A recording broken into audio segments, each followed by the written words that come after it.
Estamos de volta com Frente a Frente, que hoje recebe o médico, doutor em ciência, Celso Tavares, que nos fala sobre a preocupação da comunidade científica local, sobretudo, sobre as doenças causadas pelo mosquito Aedes aegypti. E aqui em Maceió, nós já registramos, né, os números, em Alagoas também, os números das doenças causadas pelo mosquito, como dengue, zika vírus e chikungunya. Pois bem, nesse contexto, doutor Celso, o senhor, no início da nossa entrevista, disse que falta a população também participar desse combate e que a responsabilidade é toda nossa, dessas doenças que estão aí. Portanto, o que a população deve fazer? Quer dizer, se descuidou muito, população e poder público, né? Melhor, é bem que se frise, não é? A primeira coisa que a população tem que fazer é ter dignidade, saber votar, se dar respeito, exigir os seus direitos de cidadão, de contribuinte, né? Não aceitar serviços de péssima qualidade oferecidos pelo Estado, pelo município, pela União. Com o dinheiro dos meus impostos, né? Porque eles não estão nos fazendo favor. Porque nós podemos encarar o governo como um gerente da nossa empresa. Somos nós que detemos as ações. Então, é porque, às vezes, você ouve um discurso de alguns profissionais de saúde em que atribuem à população toda a culpa.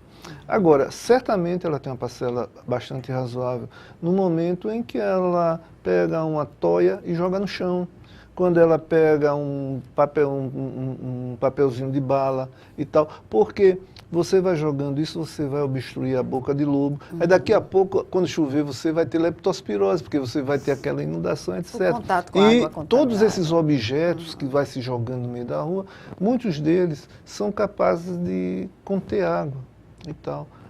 Agora, o grande problema é o seguinte, é que todo mundo criou uma zona de conforto.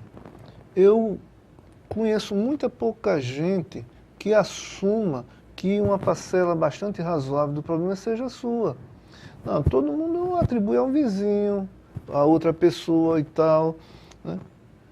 E fica difícil, é como se nós estivéssemos esperando Dom Sebastião voltar e nos salvar. É que nós estivéssemos esperando a graça divina para quem é religioso nos salve, porque nós merecemos. Agora, quando alguém me pergunta, doutor Celso, por que dengue, zika continuam assim? Mas por que seria diferente? O que foi que nós fizemos para o mosquito ir embora? Para controlarmos o mosquito? Nós não fizemos nada, muito pelo contrário. A cada dia que passa, nós vamos criando condições para que isso aconteça. Agora, às vezes há umas discussões acerca do que se fazer, de se apertar. Porque no Código Penal, em todos os locais, você vai achar alguma coisa que você pode dar um aperto em alguém. E esses apertos têm que ser divididos, se forem dados, não é somente a população, não é a população que tem que ser multada, etc. As autoridades também devem, aquelas autoridades, os gestores que receberam não sei quantos milhões do Ministério, não sei quanto tal, e que não cumpriram aquilo que lhe cabe, eles devem ser penalizados também. O Ministério Público poderia ser a via... Certamente. O grande problema é que nós não temos essa dignidade, nós baixamos o quengo, nós aceitamos o Estado como imperial. Ele faz, acontece, ele tem o conhecimento, a sabedoria, etc. Agora, nós conseguiremos cobrar à medida que nós cumprirmos o nosso papel. Eu viajei recentemente e todas as vezes que eu chego a Maceió, eu não entro em depressão porque não tenho tendência a isso. Mas Maceió, em comparação a algumas cidades, eu fui ao sul, fui a algumas cidades, Maceió parece uma pocilga. Parece uma pocilga. Não é justo isso conosco, que ganhando tão pouco, pagamos tantos impostos, e tudo aqui em Maceió é muito mais caro. Né? Uma roupa que você compra aqui por R$200, você compra por R$15 em outra cidade. É né? verdade. Somos roubados de todas as maneiras. Então não é justo com o maceiense, com o alagoano, o que acontece. O Estado tem que assumir isso. Tem que assumir isso. A rede de saúde está preparada para atender a população com essa, seja com epidemia ou endemia? Não, não. O que acontece na prática? Porque há poucos servidores, há pouca estrutura, a demanda, quer dizer, os profissionais que deveriam... A gente já falou até no início da entrevista, o senhor citou que muitos profissionais entendem que serviço público é bico, não é trabalho, também porque fica por aí. Esse funcionário, aí nós temos que ver as duas partes. Ele faz isso porque ele tem a cumplicidade de um gestor. Ambos são canalhas. Culpar somente aquele que vai lá, assina o ponto e vai embora, não. Há toda uma cadeia de responsabilidade. Né? E no final você vai ter pessoas sofrendo, deixando de trabalhar, tem pessoas sendo internadas, indo para a UTI e outras morrendo.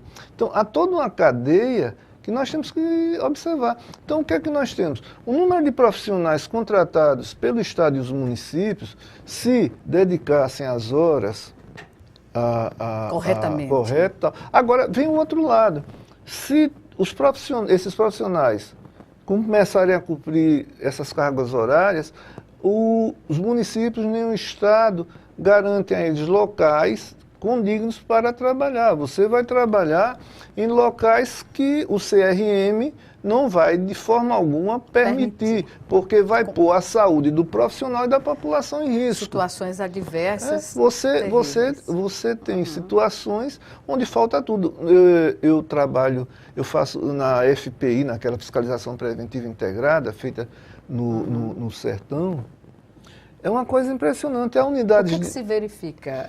Que é gritante assim, diz. A unidade, você tem prédios. Agora, prédios sem almas. Você não tem. Você tem lá um auxiliar de enfermagem e lá funciona como se fosse um local para o paciente fazer uma baldeação. Ele chega lá, vai para lá para pegar uma ambulância para ir para Santana do Ipanema, Arapiraca ou Maceió. Se não for algo que se resolva com mertiolate, capim santo, etc., não faz nada. Agora, nós temos no interior do estado uma estrutura razoável. Eu posso lembrar o seguinte, quando você fica de cabelos brancos é uma lástima, né? Você fica com essa história de lembrar. 91, é bom lembrar. 91, nós tivemos a epidemia de cólera. E Alagoas é uma coisa que nós somos horrorosos, nós só falamos do que temos de ruim. Alagoas obteve resultados fantásticos. Aqui em Alagoas nós tivemos poucas mortes e as que ocorreram na maioria das vezes foi por algumas deficiências inaceitáveis. Nós tínhamos os hospitais funcionando no interior. Nós lá do hospital os visitávamos periodicamente e nós conseguimos evitar que essas pessoas não existem hoje, não é? Eles existem, mas você tem um único plantonista para atender centenas de pessoas. E esse plantonista que está ali, ele no outro dia vai sair correndo para ir para outro hospital, para outro hospital, para outro hospital. Então você tem alguém que, se nós levássemos os gestores desses municípios à corte de Haia, eles possivelmente seriam condenados por atentado aos direitos humanos. Uma época dessa eu fui a uma cidade do interior e havia lá uma médica de plantão por 72 horas, 3 dias. Absurdo. E ela já era uma pessoa que tinha uma certa idade. Então, isso é impossível. Por melhor que essa profissional seja, por melhor aptidão física que ela tem, isso é impossível. Não suporta essa Tecnicamente, né? um plantão não deveria ter mais de 6 horas, porque depois disso, o seu estado de alerta começa a diminuir, você começa a falhar 12 horas por questão de estruturação do plantão. 24 horas excedendo. Então, nós temos no interior as pessoas correndo. Tanto é que de quando em quando você fica sabendo que um profissional de saúde morreu na estrada ou está acidentado porque ia de uma cidade para outra, dá uma cochilada e bate num coqueiro, entra num canavial. A questão do gerenciamento dos recursos, que o senhor já tocou aqui na entrevista, o que dizer hoje, por exemplo, de uma operação Lava Jato que vai em busca dos recursos desviados, sobretudo pelas construtoras, não é? Com os agentes políticos? O que dizer, por exemplo, de uma operação Lava Jato na saúde do Brasil? Será que ela reproduziria resultados ainda mais estarrecedores? Possivelmente, porque quando nós vamos lendo, é na saúde e na educação onde mais se rouba. Eu não vou usar furto, não. Furto é quando quem sofreu a agressão, quem sofreu a perda, não é agredido. É roubo, porque quando eu roubo da saúde, eu estou fazendo com que aquela pessoa ou outra venha a sofrer, venha a morrer. A mesma coisa na educação. Então, eu creio que se nós mexermos na saúde, na educação, nós vamos ter muitos problemas. E o dia que houver isso vai ser interessante, porque nós não podemos nos esquecer que um dos segmentos que mais financiou campanhas políticas foram os planos de saúde. E que ainda hoje exerce um lobby fortemente no Congresso Nacional. Fortíssimo, em todos os locais. Eles são poderosíssimos, eles mexem com bilhões de reais. Né? E, lastimavelmente, eu, você, os nossos telespectadores, nós somos vistos apenas como meros pagadores de mensalidades. Nós não merecemos respeito por parte deles. Né? Hoje eu vim antes de vir aqui, eu fui ver um paciente que precisa paciente de 89 anos, precisa de determinados cuidados e que o plano de saúde está se recusando a prestar. Na maioria das vezes se recusa. Pois é. E a família agora apelou para a Defensoria Pública, o que fez muito bem. Agora você vê o seguinte, ele pagou o plano a vida inteira, etc. E tal. É aquela história de pagar plano para não precisar dele, né? É uma situação inversa. É terrível. Pois é. Mas ainda nesse contexto da realidade do atendimento à saúde pública nos municípios, o que dizer da relação governo federal e municípios? A municipalização veio, a Constituição de 88 garantindo aos municípios, mas ele só garantiu, na verdade, o governo, a execução, né, do trabalho. O financiamento continua um problema sério a ser resolvido. É muito complicado, porque não bastasse isso, o pessoal em Brasília tem uma mania de criar programas. E esses programas são replicados na estadual e na municipal. Os recursos não são repassados. Né? E o SUS, como ideia, em tese, é lindíssimo como ideia. Agora, no nosso mundo real, é um desastre. É um desastre. Infelizmente. É um desastre. Né? Quem depende dele é desrespeitado. Né? De vez em quando você passa de madrugada em frente à unidade de saúde, 3 horas, 4 horas da manhã, há uma fila para pegar uma ficha, para ser atendido não sei quando. Quando for atendido, vai receber uma requisição de um exame, vai marcar, esse exame será realizado daqui a não sei quantos meses.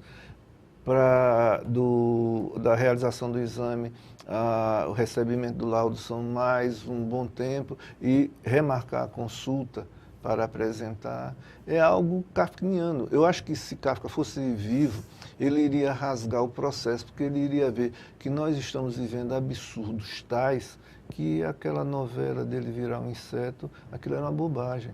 Nós estamos virando algo muito mais grave que o processo. Nós estamos vivendo algo que eu creio que para antropólogos, sociólogos, pessoal que estuda fenômenos de massa, etc., nós somos uma massa a ser estudada, porque eu creio que o que nós vivemos é inaceitável. E o que mais assusta é a letargia social. A insensibilidade. De se movimentar. A insensibilidade. Uma coisa que me preocupa mesmo é que nós, alagoanos, deixamos de ser solidários. Eu não sinto mais a sua dor. É lamentável. Isso é lamentável. E se nós não formos solidários, é desumano, nós estamos perdidos. Né? Por exemplo, vamos ver um caso de chikungunya.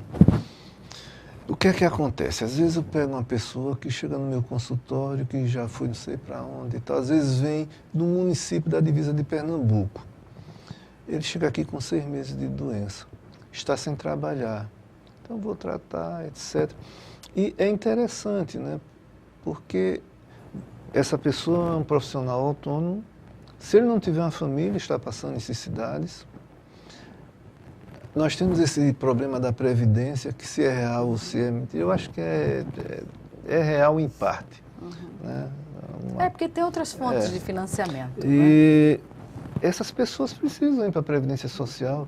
Eu tenho pacientes que não conseguem sustentar uma caneta, eu tenho dentistas que não conseguem segurar a broca. Eu atendi um cirurgião com chikungunya, eu aí atendo uma cabeleireira, as pessoas não podem trabalhar. Resta saber se elas chegarão a usufruir, né, do benefício. E essas pessoas estão sofrendo, e se precisarem, por exemplo, de fisioterapia, vão ter muitas dificuldades. Né? Resumindo, o mosquito é inocente, é uma criatura que está cumprindo seu papel na natureza, precisa nos picar, pois necessita da proteína para que seus filhos nasçam bem. Você sabe que mãe é mãe, não importa a espécie, e vai fazer isso de todas as formas. Então ele pica de dia, se ele não conseguir lhe picar de dia, ao amanhecer, ao entardecer, ele vai lhe picar à noite. O grande problema somos nós, que continuamos sem solidariedade, sem compaixão, sem cidadania, sem nos respeitarmos, gerando toda uma situação que favorece a doença. Porque você deve estar acompanhando que estão acontecendo casos de febre amarela em São Paulo e Minas Gerais. Nós temos municípios aqui em Alagoas com mais de 10% de infestação por Aedes. Há dias nós tivemos lá no hospital uma malária por plasmódio falciparum. E todos os 102 municípios alagoanos têm uma anófelis, que é o mosquito que transmite. Né? Agora, a nossa situação para a malária é difícil, mas em 89, lá vem o passado, nós tivemos um surto com 100 casos em São Miguel dos Milagres. Então, nós deveríamos ter vergonha na cara, dignidade, população, técnicos, gestores, e cada um cumprir o que lhe cabe, e não ficar todo mundo jogando a responsabilidade. Eu tenho uma parcela de culpa, eu vivo metido nisso, mas certamente eu poderia ter feito mais. Agora, a maior parte desses segmentos, população, técnicos e autoridades, são omissos, são irresponsáveis. Não consegue fazer autocrítica, né? Se, a grandeza da autocrítica. Em termos do pessoal da religião, se houver inferno, esse pessoal vai todo para lá, porque eles são responsáveis por sofrimento de pessoas, de famílias, de uma forma inaceitável, imoral. É isso. Bem, vamos chamar agora o nosso segundo e último intervalo. Já já, o Frente a Frente está de volta.